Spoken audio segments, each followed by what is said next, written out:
After the Jewish declaration of war on Germany in 1933, German officials compromised and made a deal in secret negotiations with the Palestine Center of the World Zionist Organization, which would allow German Jews and their assets to go to Palestine. That deal was called the Transfer Agreement, or the Havara Agreement. This pact enabled thousands of Jews to migrate to Palestine with their wealth intact. The immigration was a lawfully conducted and regulated matter and not some kind of wild flight. It was an attempt to peacefully resolve the conflicts between the Jews and the Germans so that they both could live in peace again. Each Jew destined for Palestine deposited money in a special account in Germany. The money was then used to buy German-made agricultural tools, building materials, pumps and fertilizers, etc., which were exported to Palestine and sold there by the Jewish-owned Havara Company in Tel Aviv. Money from the sale was then given to the Jewish emigrant upon his arrival in Palestine in an amount corresponding to his deposit in Germany. The agreement thus served the Zionist aim of bringing the Jewish people and assets to Palestine, while simultaneously serving the German goal of reducing Jewish influence in Germany. Thus, Hitler supported the Jewish emigration to Palestine and Eastern countries from 1933 until 1941, when the war prevented further collaboration. By the time World War II broke out, Israel's economy would have $500 billion worth of assets shipped from Germany via the Havara Agreement.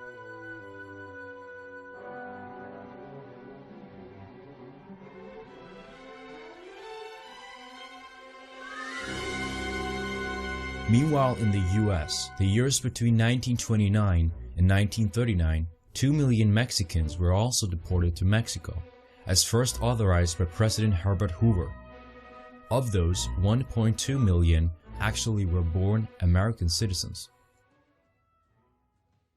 Hitler's final solution to the Jewish problem was creating a homeland for the Jews on the beautiful island of Madagascar off the coast of southern Africa and resettle 1 million Jews per year under German protection and supervision.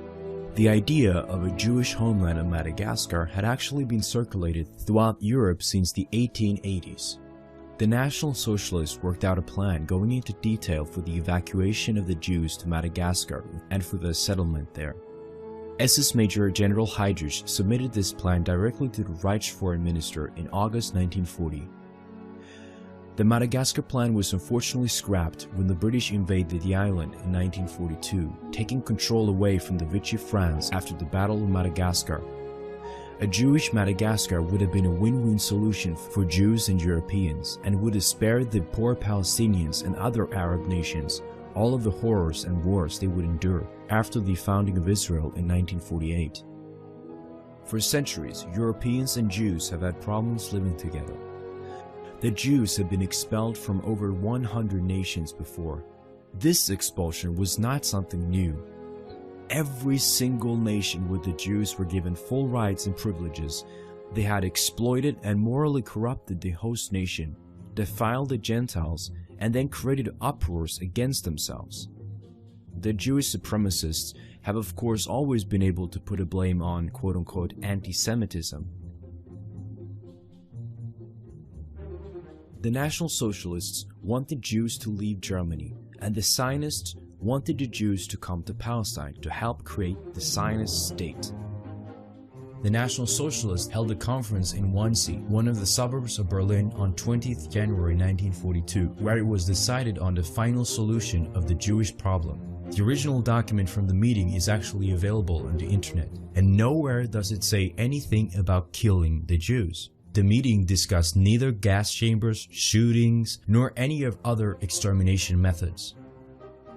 There was never a final solution plan. That's one of the falsehoods that floats around. Just because the Nazis had used the term final solution, both in the years before the war and at the beginning of the war, it doesn't mean they ever actually drafted a plan. Even the minutes of the meeting, the minutes that were taken of the Wannsee Conference, quite clearly state that the Jews at one point will be released. So there was no talk of any final solution plan there. There was simply a talk of, well, now that the Eastern Front is kind of stalled, we've got to figure out what to do with these many millions of Jews that we now have in our custody. That was a problem the Nazis did feel the need to deal with, but not by creating one giant overreaching plan. The purpose of the Wannsee Conference was to discuss and plan how Europe's Jews would be deported to the East. Some Jews would remain in Germany to work with road and construction and more. They also decided that Jews who participated in the First World War, all of which were over 65 years old, and all who worked in the industries, would remain in Germany. This has also been confirmed by Yehuda Bauer, professor of Holocaust Studies in Abraham Harman Institute of Contemporary Jewry in Hebrew University of Jerusalem.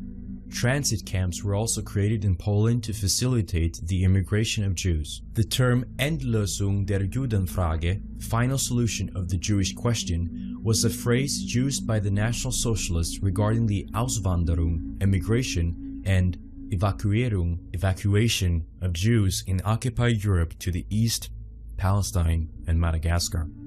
The first to use the term, however, were actually the Zionists. The final solution of the Jewish question is in fact a direct quote from the 1897 Zionist Manifesto.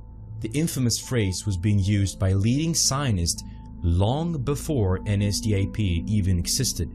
In 1897, the National Jewish Association, Cologne, published its program called Thesis.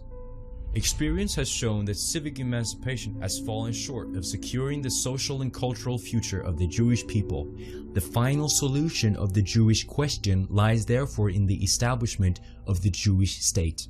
In 1897, the Rothschild founded the Zionist Congress and arranged its first meeting in Munich. This was rearranged in Basel, Switzerland. This gathering was led by the father of Zionism, Theodor Herzl, and in 1899 he proposed the final solution of the Jewish question and proposed liquidation of Jewish wealth. It is essential that the suffering of Jews become worse. This will assist us in the realization of our plans. I have an excellent idea. I shall induce anti-Semites to liquidate Jewish wealth. The anti-Semites will assist us thereby in that they will strengthen the persecution and oppression of Jews. The anti-Semites shall be our best friends. Herzl also used the term the final solution of the Jewish question in an 1899 letter to the Russian Tsar. I owe my permission to submit the Zionist plan for the final solution of the Jewish question. The Zionist Nahum Sokolov wrote in his 1919 book, History of Zionism, that the progress of modern civilization has come to be regarded as some sort of modern messiah for the final solution of the Jewish problem. Richard James Horatio Goethals was the son of a rabbi and the president of the American Federation of Zionists. He said, assimilation of the Jews must not be the final solution of the Jewish question.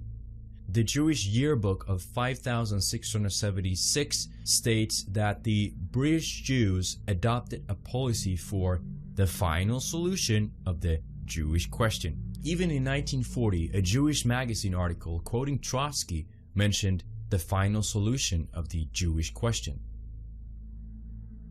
Israeli lawyer, diplomat, and Zionist Aryeh Leon Kubovi said there exists no document signed by Hitler, Himmler, or Heydrich speaking of exterminating the Jews. The word extermination does not appear in the letter from Goering to Heydrich concerning the final solution of the Jewish question.